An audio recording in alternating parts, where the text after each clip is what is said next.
Senator Lindsey Graham will now have to testify in a Georgia probe investigating efforts to overturn the 2020 election. The Supreme Court declined Graham's request to block the subpoena. He argued the Constitution's speech or debate clause shielded him from testifying. 2 years ago, the Georgia Secretary of State told the Washington Post that Graham appeared to suggest he tossed legally cast ballots in counties with high rates of non-matching ballot signatures. Quote, "It sure looked like he was wanting to go down that road," Brad Raffensperger said. Graham called that ridiculous. Joining me is CNN contributor John Dean, former White House counsel to President Nixon, and CNN senior legal analyst Elie Honig. Elie, so Senator Graham's office is calling this a win for him, saying the court affirmed the Constitution's speech or debate clause could apply in certain circumstances. What do you make of this ruling?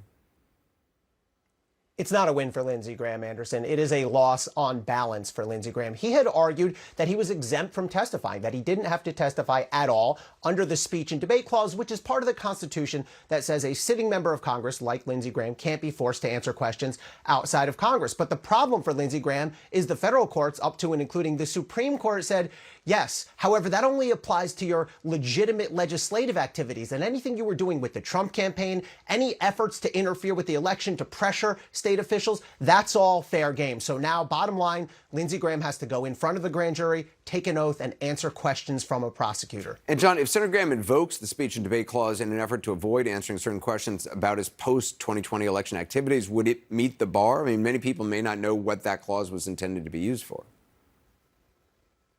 Well, it's a new clause to most of the courts down there because they don't address it very often. So, yes, he can raise it. Yes, he can hide behind it for a while. But the court, the high court, as well as the lower courts, have gotten themselves familiar with this clause, and it's pretty limited. It's limited to his legislative activities, as Elie said. So he's not going to get very far with this. Well, I mean, Elie, if the senator objects to a question during testimony, how does that get decided?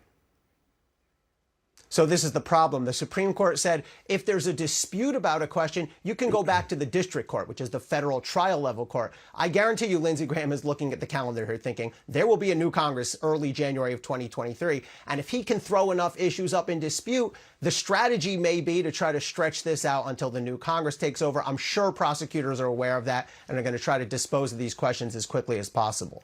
John, Senator Graham's attorneys have said the Fulton County District Attorney has informed them that Graham's neither a subject nor a target in the investigation. He's simply a witness. Does that preclude him from invoking his Fifth Amendment right against self-incrimination? Well, it doesn't preclude him if they get into areas that he thinks he might be in trouble. And I think there might be some areas where he could have some trouble. As the court noted, he had cajoled and exhorted officials down there, and that may be misconduct. So he'll be kind of trying to step around those areas and stay out of them. And if it gets a direct question, he'd have to take the Fifth. But Anderson, that's a disaster for the chairman of the Senate Judiciary Committee, which he hopes to be soon. Elie, when it comes to, the possible substance of Graham's testimony, what's the most important information that Fulton County, the district attorney, would like to elicit from him? Well, let's remember, Lindsey Graham is not a senator from Georgia. He's a senator from another state, from South Carolina. He was in coordination with Trump in the Trump campaign. I think they're going to look there.